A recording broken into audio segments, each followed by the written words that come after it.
নমস্কার। আবার চলে এলাম একটি সুন্দর এবং দমফাটা হাসির গল্প নিয়ে। আশা করি সম্পূর্ণ গল্পটি শুনে আপনাদের ভীষণ ভালো লাগবে এবং আপনাদের মনোরঞ্জন করতে পারবো। এবং বর্তমান সময়ের অতীব বাস্তবমুখী একটি কবির কল্পনায়, কবির কলমে ফুটে উঠেছে। সত্যি মন দিয়ে শুনলে আপনাদের অবশ্যই ভালো লাগবে। আমার তো ভীষণ ভালো লেগেছে, আর আমি যথাযথভাবে চেষ্টা করছি আপনাদের সামনে গল্পটি পরিবেশন করবার। সন্তু সাহার কলমে গল্প অন্যের বউ।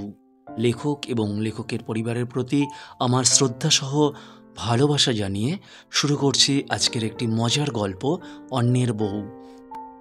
বছর 40-এর অরিত্রর ভীষণ মন খারাপ, আর মন খারাপের কারণটা ভীষণ গুরুতর। বয়সের তুলনায় অরিত্র বেশ হ্যান্ডসাম। এই বয়সে যেখানে ওর বন্ধুরা নিয়ম করে চুলে কলপ করে, সেখানে ওর চুলে এখনো পাক ধরেনি। মুখের চামড়াতেও কোথাও কোনো ভাঁজও নেই। মানে বিয়ের পিঁড়িতে বসিয়ে দিলে ওই বছর 25-এর যুবক বলে দিব্যি চালিয়ে দেওয়া যাবে। ওদিকে ওর বাল্যকালের বন্ধু কাম প্রেমিকা কাম বউ চিরশ্রীর চেহারায় বয়সের ছাপ স্পষ্ট। না, মন খারাপের কারণ সেটা নয়। রিসেন্টলি ওর অফিসে এক নতুন কলিগ কাজে যোগ দিয়েছে। তার নাম অনুসুয়া। বয়স ওই 35-এর আশেপাশে। উফ, মহিলার কি অভাবনীয় রূপ আর লাবণ্য! দেখলেই বুকের ভেতরটা এমন কেঁপে ওঠে যেন শরীর জুড়ে 9 রিক্টার স্কেল মাত্রার ভূমিকম্প হচ্ছে। মন খারাপের কারণ সেটাও নয়। আসল কারণ হলো ওই মহিলার বর, টেকো ভুড়িওয়ালা হরিপদ দস্তিদার। এত মিসম্যাচ আর নেওয়া যাচ্ছে না। বুকটা জ্বলে পড়ে খাক হয়ে যাচ্ছে অরিত্রর। একসাথে কাজ করতে গিয়ে অনুসুয়ার চোখের দিকে তাকিয়ে হেসে হেসে কথা বলতে গিয়ে অরিত্রর অবচেতন মনের ভেতর পরকীয়ার বীজ একটু একটু অঙ্কুরিত হতে শুরু করেছে। সুযোগ সময় বুঝে ভদকার নাম নিয়ে ঝাঁপিয়ে পড়তে চায় অরিত্র। সুযোগও এলো। অনুসুয়ার বার্থডেতে একটা পার্টির আয়োজন করা হয়েছে। ফ্যামিলি সমেত সকল কলিগকে আমন্ত্রণ করা হয়েছে। অরিত্র ওর বউকে নিয়ে পার্টিতে এসেছে। খোলা ছাদের নিচে পার্টির আয়োজন করা হয়েছে। অরিত্রর চোখের সামনে ওর স্বপ্নের ডানাকাটা পড়ি ঘুরছে ফিরছে। আর যখনই প্রেম চোপড়া মার্কা বর সামনে হাজির হচ্ছে, তাল কেটে যাচ্ছে অরিত্রর। হার্ড ড্রিঙ্কসের এলাহি আয়োজন। বউয়ের বারণ সত্ত্বেও ট্যাঙ্কি ফুল লোড করে ফেলেছে অরিত্র। এবার সুযোগ বুঝে অনুসুয়াকে মনের গোপন ব্যথার কথা জানাতে পারলেই জীবন সার্থক। অরিত্র দেখল অনুসুয়া পার্টি ছেড়ে একটু আড়ালের দিকে যাচ্ছে। ইশারায় যেন অরিত্রকে ডাকল। ওকে আর দেখে কে? টলটলায়মান পায়ে অনুসুয়ার পিছু নিল অরিত্র। আড়ালে যেতেই পিছন থেকে খপ করে অনুসুয়ার হাত ধরে ফেলল ও। কি নরম হাত অনুসুয়ার! চামড়া না মাখন! পৃথিবীতে যত নারী দেখেছি তার মধ্যে তুমি সেরার সেরা। তোমাকে দেখলে ভিতরের শুকিয়ে যাওয়া যৌবনের নদীতে হু হু করে বান আসে।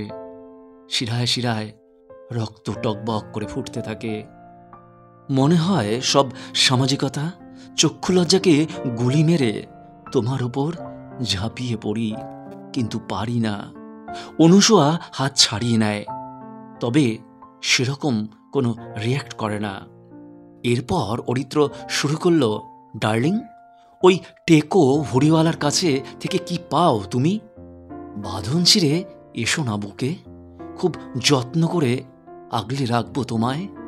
মুহূর্তের মধ্যে অনুসুয়ার চোখ দুটো রক্ত জবার মতো লাল হয়ে উঠল। ক্ষণিকের ব্যবধানে একটা কাপড়ের সিরিয়ালের পতিব্রতা নারীদের মতো একটা স্লো মোশনে 5টা আঙুল সজোরে ধেয়ে এলো অরিত্রর গাল বরাবর।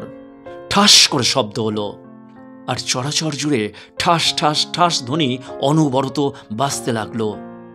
আগেকার দিনে দূরদর্শনের প্রোগ্রাম শেষ হয়ে গেলে টিভিতে যে রকম আওয়াজ হতো, অবিকল কানের কাছে তেমনি শব্দ ভেসে আসতে লাগলো অরিত্রর। নিজেকে সামলে পরিস্থিতি হালকা করতে লাগলো অরিত্র।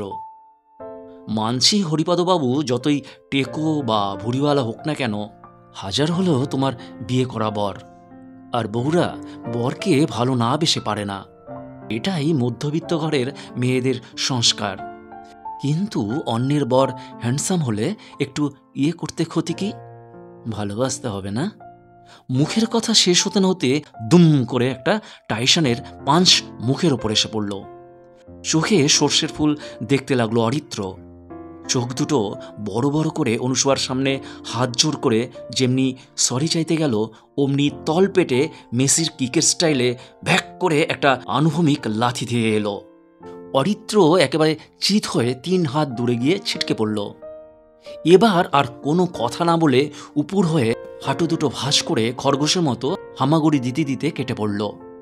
মনে মনে ভাবল, মধ্যবিত্ত ঘরের মেয়েরা চিরকাল সেকেলে টাইপেরই থেকে গেল, আধুনিক হতে পারল না। যাই হোক, আজ থেকে পরস্ত্রীকে আর নিজের স্ত্রীর নজরে দেখব না, পরই হয়। ভাগ্যিস কেউ দেখে ফেলেনি। পার্টির মেন জায়গায় এসে অরিত্র চিরশ্রীকে খুঁজতে লাগলো।